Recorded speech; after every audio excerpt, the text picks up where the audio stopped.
Termodinamika dalam bahasa Yunani, termos artinya panas dan dinamik artinya perubahan, adalah fisika energi, panas, kerja, entropi, dan kespontanan proses.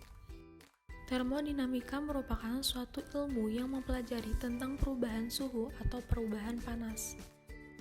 Aplikasi termodinamika banyak sekali dijumpai dalam kehidupan sehari-hari. Contoh simpel dari termodinamika ialah perubahan suhu tubuh. Aplikasi termodinamika yang sangat sering dijumpai dalam kehidupan sehari-hari ialah adanya embun di luar gelas yang berisi es. Hal ini disebabkan udara yang berada di luar gelas banyak mengandung uap air. Gelas yang berisi es bersuhu rendah dan terasa dingin sehingga udara yang bersentuhan dengan gelas akan mengalami penurunan suhu. Aplikasi hukum termodinamika juga dijumpai pada manusia dan hewan. Manusia itu melakukan kerja karena manusia mempunyai energi. Nah, dari manakah manusia memperoleh energi? Jadi, manusia mendapatkan energi itu dari makanan yang dimakan. Makanan yang dikonsumsi manusia mengandung energi kimia. Energi kimia yang masuk ke dalam tubuh dari makanan menyebabkan energi kimia di dalam tubuh juga akan bertambah. Ketika melakukan kerja atau aktivitas secara tidak langsung, kita membuang kalori pada lingkungan melalui keringat. Sisa-sisa energi yang tidak digunakan juga akan dikeluarkan dari dalam tubuh melalui proses metabolisme. Sistem termodinamika adalah bagian dari jagat raya yang diperhitungkan. Klasifikasi sistem termodinamika berdasarkan pada sifat batas sistem lingkungan dan perpindahan materi, kalor, dan entropi antara sistem dan lingkungan. Ada 3 jenis sistem berdasarkan jenis pertukaran yang terjadi antara sistem dan lingkungan. Yang pertama itu ada sistem tertutup. Terjadi pertukaran energi panas dan kerja, tetapi tidak terjadi pertukaran benda dengan lingkungan. Rumah hijau adalah contoh dari sistem tertutup, di mana terjadi pertukaran panas tetapi tidak terjadi pertukaran kerja dengan lingkungan. Suatu sistem dipertimbangkan oleh A. Pembatas adiabatik, tidak memperbolehkan pertukaran panas. B. Pembatas rigid, tidak memperbolehkan pertukaran kerja. Yang kedua ada sistem terisolasi, tak terjadi pertukaran panas, benda, atau kerja dengan lingkungan. Contoh dari sistem terisolasi adalah wadah terisolasi seperti tabung gas terisolasi. Yang ketiga itu ada sistem terbuka, terjadi pertukaran energi panas dan kerja dan benda dengan lingkungannya.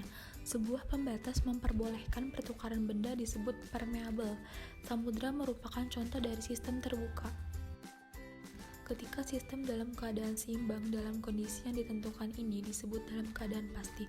Untuk keadaan termodinamika tertentu, banyak sifat dari sistem dispesifikasikan.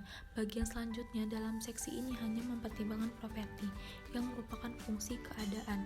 Jumlah properti minimal yang harus dispesifikasikan untuk menjelaskan keadaan dari sistem tertentu ditentukan oleh hukum fase Gibbs.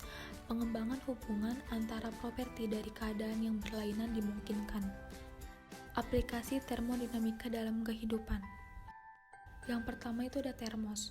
Termos merupakan alat yang cara kerjanya menggunakan konsep hukum satu termodinamika. Termos merupakan sebuah sistem terisolasi, di mana tabung bagian dalam termos yang digunakan sebagai wadah air terisolasi dari lingkungan luar karena adanya ruang hampa udara di antara tabung bagian dalam dan tabung bagian luar. Yang kedua itu ada mesin kendaraan bermotor, di mana ruang di dalam silinder mesin merupakan sistem. Kemudian campuran bahan bakar dan udara masuk ke dalam silinder, dan gas buang keluar sistem melalui knalpot. Yang ketiga itu ada refrigerator atau lemari es. Refrigerator atau lemari es adalah suatu unit mesin pendingin dipergunakan dalam rumah tangga untuk menyimpan bahan makanan atau minuman. Untuk menguapkan bahan pendingin diperlukan panas. Lemari es memanfaatkan sifat ini karena sirkulasi udara. Ruang pendingin ini akan menjadi dingin seluruhnya. Lemari es merupakan kebalikan mesin kalor. Lemari es beroperasi untuk mentransfer kalor keluar dari lingkungan yang sejuk ke lingkungan yang hangat. Cairan lewat dari daerah yang bertekanan tinggi melalui katup ke tabung tekanan rendah di dinding dalam lemari es. Cairan tersebut menguap pada tekanan yang lebih rendah ini dan kemudian menyerap kalor dari bagian dalam lemari es. Yang keempat, pendingin ruangan atau AC. Air conditioner alias pengkondisi udara merupakan alat yang mampu mengkondisikan ruangan yang kita inginkan, terutama mengkondisikan ruangan menjadi lebih rendah suhunya dibandingkan suhu lingkungan sekitarnya.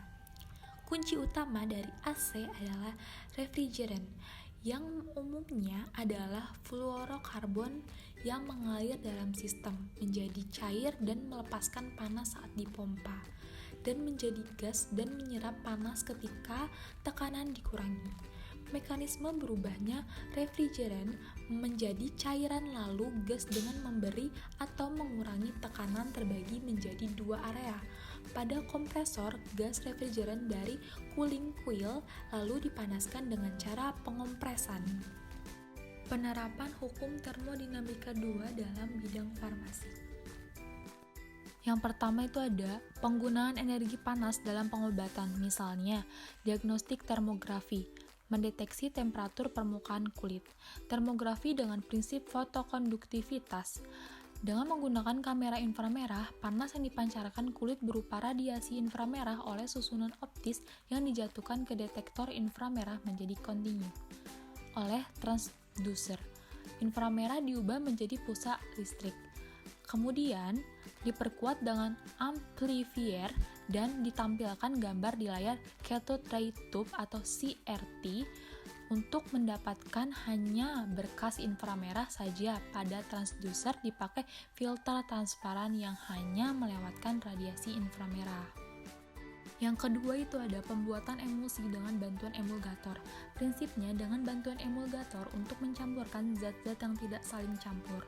Contohnya, pada pembuatan emulsi dari campuran balsam peru dengan oleum sesame. Kedua senyawa itu tidak saling campur dengan adanya emulgator, yaitu gom Arab, maka kedua senyawa tersebut tercampur dan setelah tercampur sulit untuk dipisahkan lagi karena terjadi gerak-gerakan yang bebas dalam sistem. Yang ketiga itu ada termometer bimetal mekanik.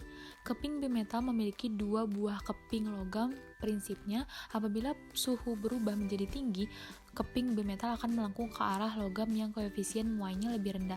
Logam dengan koefisien muai lebih besar akan lebih cepat memanjang sehingga kepingan akan membengkok sebab logam yang satunya lagi tidak ikut memanjang. Yang keempat itu ada EKG. Tubuh manusia memiliki potensial listrik. Denyut jantung manusia dapat teramati dengan adanya perubahan potensial listrik tersebut. Sensor ditempatkan pada lengan tangan dan kaki karena di tempat tersebut pusat potensial denyut dapat menggambarkan kerja jantung mendekati sebenarnya. Pulsa denyut analog akan diubah ke pulsa listrik dengan rangkaian ADC, dan kemudian data-data tersebut akan diolah dengan prosesor yang ada di PC. Yang kelima itu ada termometer maksimum. Termometer air raksa ini memiliki pipa kapiler kecil di dekat tempat atau tabung air raksanya, sehingga air raksa hanya bisa naik bila suhu udara meningkat, tapi tidak dapat turun kembali pada saat suhu udara mendingin. Ujung kolom menunjukkan temperatur udara. Apabila suhu turun, kolom air raksa terputus pada bagian yang sempit setelah air raksa dalam bola temperatur menyusut. Untuk pengamatan suhu udara, ujung kolom ini menunjukkan suhu udara karena penyusutan air raksa kecil sekali dan dapat diabaikan. Yang keenam itu ada termometer minimum. Namun, bila suhu meningkat, maka indeks akan tetap pada posisi di bawah. Selain itu, peletakan termometer harus miring sekitar 20-30 derajat dengan posisi tabung alkohol berada di bawah. Untuk mengembalikan posisi indeks ke posisi aktual dapat dilakukan dengan memiringkan atau membalikan posisi termometer hingga indeks bergerak ke ujung dari alkohol.